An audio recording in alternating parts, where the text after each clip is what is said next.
Hello, and welcome to the Morbid Archives. My name is Brock, and it's been a while. I apologize for the lack of uploads. It's been pretty hectic and busy that I kinda had to put my videos on hold.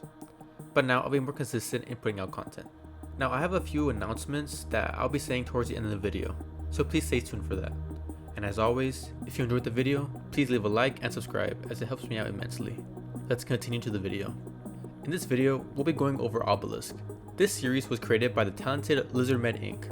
There's a total of 5 episodes as of making this video. With a runtime of about 17 minutes, it's a short series, but man, it's a great one. I highly recommend you watch the series first before watching this video. I'll leave a link to the channel and playlist. Make sure you support this creator. Now, without further ado, let's dive into the first episode.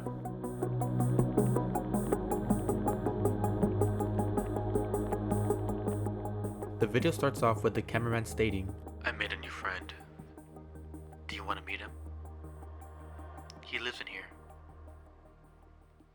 He's in my closet.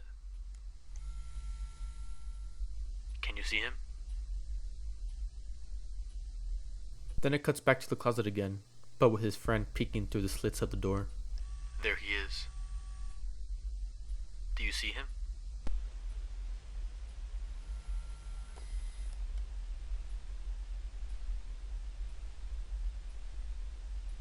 He doesn't like being watched.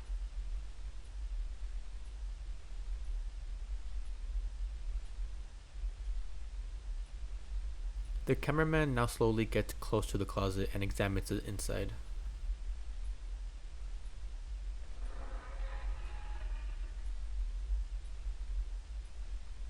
Where did he go?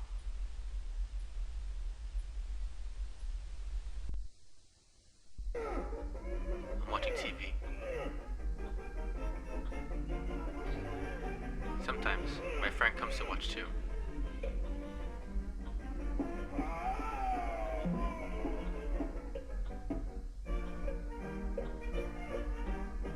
As the cartoon finishes up, we hear something making noise in the background.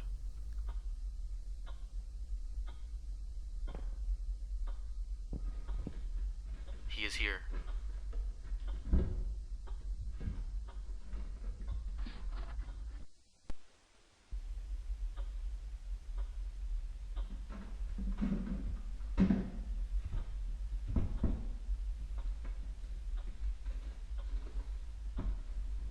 He's upstairs.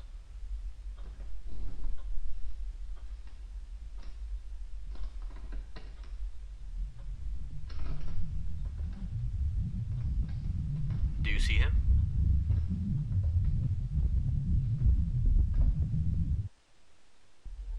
He's in my closet.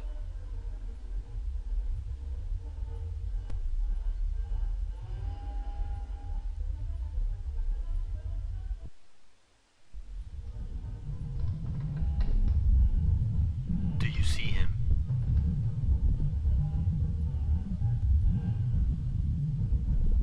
As I mentioned before, I believe whoever is recording this was a young child. From the way they talked, watching cartoons, and even befriending this oddity really seems like a child's idea to do. Though I'd be scared to death if I was them. Now, I like to point out the number of times the child asks if we saw the oddity. This makes it seem like not even the child believes whatever this thing is real and is trying to ask us if we're seeing what they're seeing.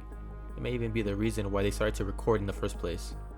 From what is shown to us in this video, it doesn't seem like this monster was particularly hostile. In fact, it even was watching TV with the kid. So it makes me think of an imaginary friend type of deal, except they are not imaginary. Let's continue to the second video.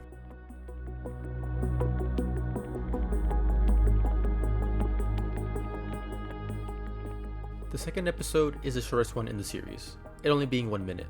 However, it's an important piece of the puzzle that is Obelisk. Let's watch the video. We open to a closed door in the hallway. It slowly opens, revealing an extremely tall humanoid.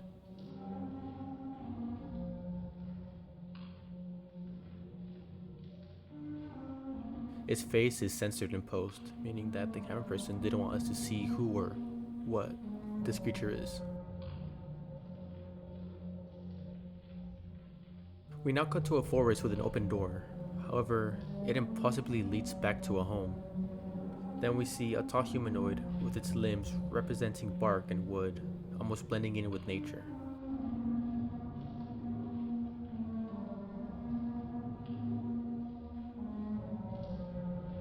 We then cut to the same hallway.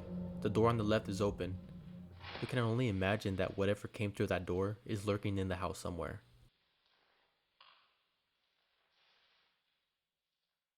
In this entry, we learned that these oddities can open literal doors to our home. You can't even fortify your home as they can open spaces in your own shelter. And unfortunately, an oddity has entered this home uninvited. We'll have to see further videos to see what happens.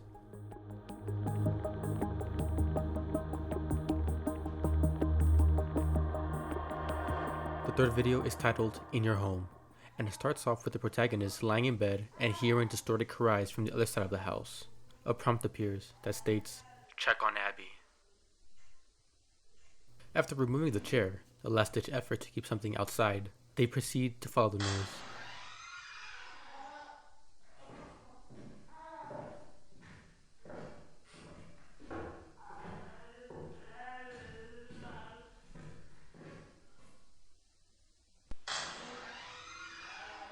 As they get closer and closer to the objective, the crying and music gets louder and louder. Once they finally reach the room, they check on the crib. Abby is gone. As they look up, an oddity appears. Then this happens.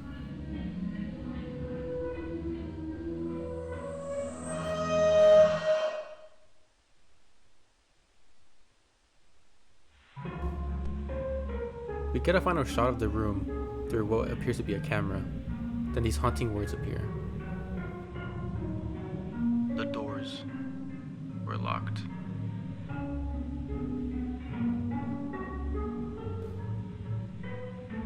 Unfortunately, we weren't there on time. So, given the information, we can assume that the protagonist was waiting for this, or at least were being extremely careful as they locked their room with a chair and had Abby in a very far room. When we get to the room, Abby is taken and the oddity appears. As it lunges at us, we can see for a few frames that it was smiling. The reason, I'm not entirely sure yet. I thought maybe it was taunting us or it was genuinely happy to get another victim. At the end, the protagonist states that the doors were locked. This makes me think that the entity came in using the doorway method. I don't think this was the same oddity though, as their designs are very different, but it got in the house the same way.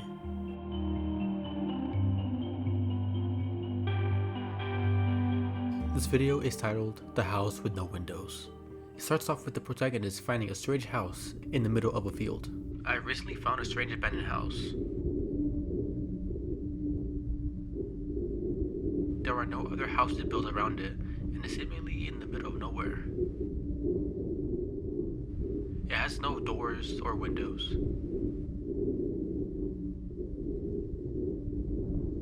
There are no obvious ways inside. I ended up finding a flat piece of wood that appeared to be hiding something. Behind it was an entrance to a crawl space.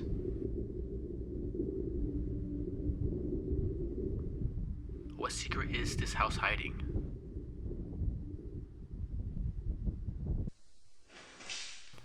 We then cut to the protagonist crawling underneath the house. Then they find something. It's a way inside. They then climb through the hole and finally get on top of the floor.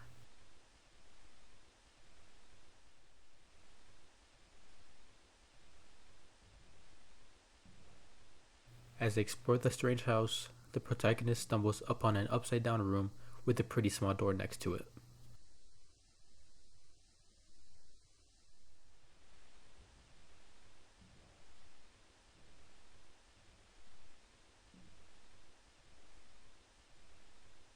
The door is so tall.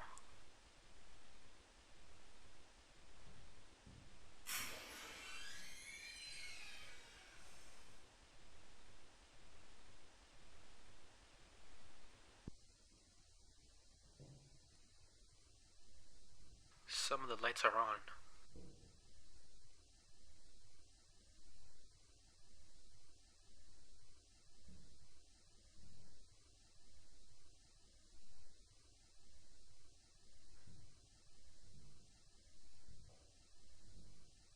As we continue venturing forward, we catch a glimpse of something.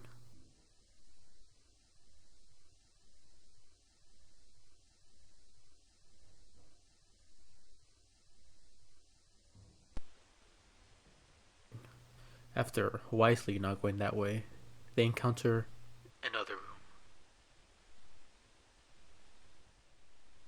Going inside, we catch glimpses of a few art supplies, school desks, and chairs. The protagonist then finds a poster stating, "Be still and know that I am God."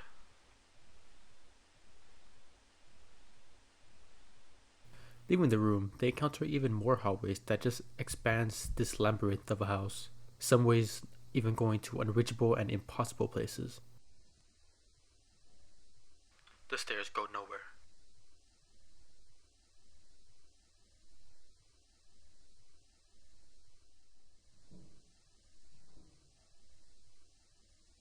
It's too high up to reach.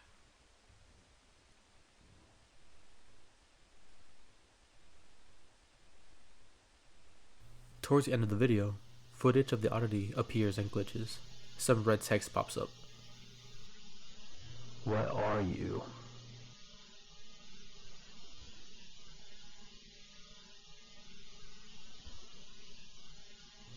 I know your face.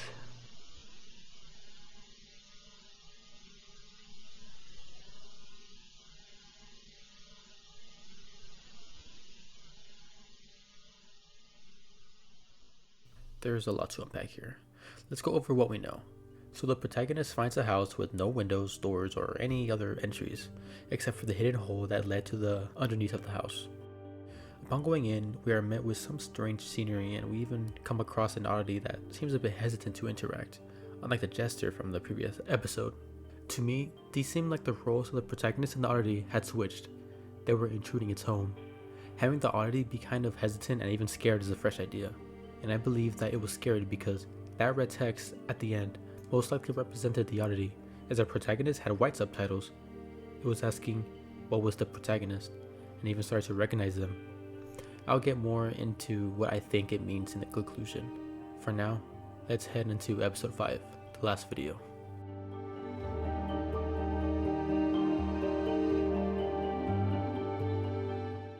We start off in the outside of a surreal cemetery. She's in here somewhere.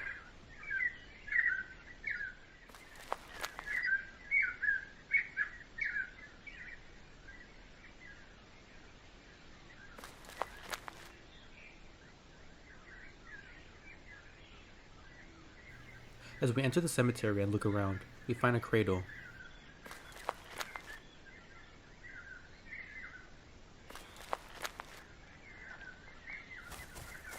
In the cradle, there's a caterpillar.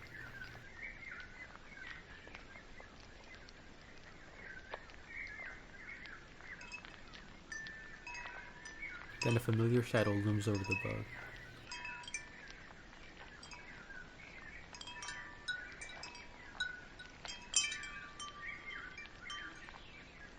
You're not how I remember you, Abby. After this sequence, we are back in a familiar room. We see a stain on the floor, a blood stain.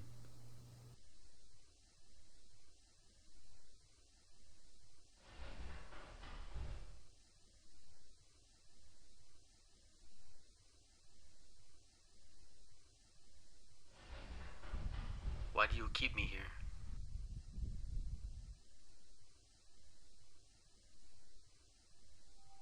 I can't stay here.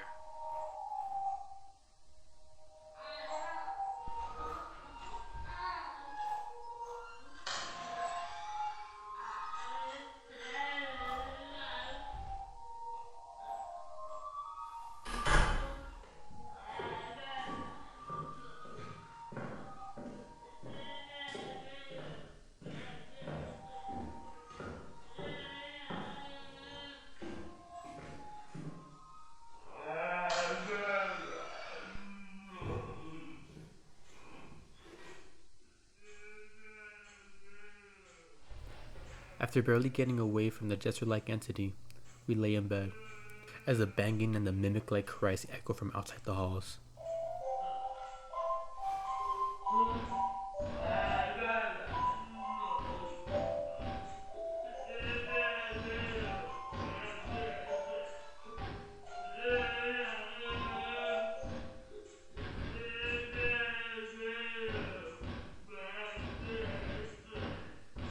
forgive me.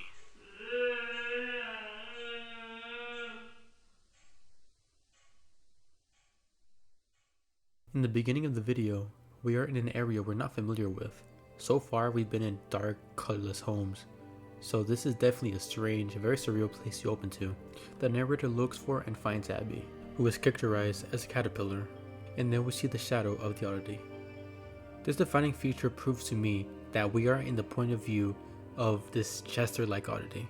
So it said, "You're not how I remember you," which is a bit odd, as it could mean that it has known Abby before it took her, or a darker meaning that people have come up with is that Abby is now unrecognizable after whatever it did to her. After this, we go back to the point of view of the person. It looks like we're picking up where we left off.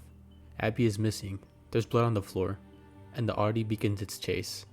These dialogues, I believe, are made by the human this time. The "why you keep me here" line is the one that kept me puzzled for some time.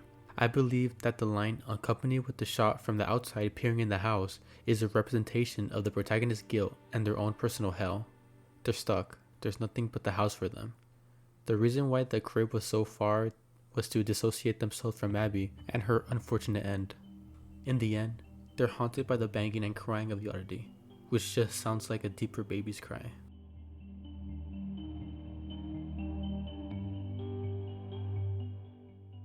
Obelisk tells not one, but two different narratives.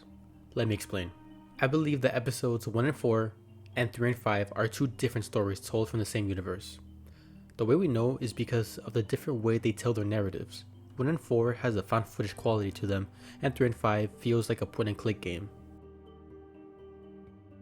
Episode 2 is the only exception, as I feel like this episode shows more of the world and further fleshes out these oddities rather than pushing the narrative. Episode 1 and 4 tell the story of a young person making a friend who's an oddity. We have seen that they're not hostile towards the kid. In fact, it does some activities together, like watching TV. After time has passed, the same kid, who's grown up now, explores a strange house in the middle of a field. Going in, they find some strange things around the house, and then in a blink or you'll miss it moment, we see an oddity peeking. Though just not any oddity, the same one from when they were little. Towards the end, the oddity asks, "What are you?" and stating that it knows their face. The oddity knows the protagonist. It knows how they look like. However, they grew up. Their limbs have gone longer. Perhaps their hair is a little different. To the oddity, whoever this is looks strikingly similar to their friend all those years ago, but it doesn't know why. This is a beautiful story about the friendship of a person and oddity. It shows that these creatures aren't necessarily evil, or you're hurt just to hurt. They can form bonds with people, remember them.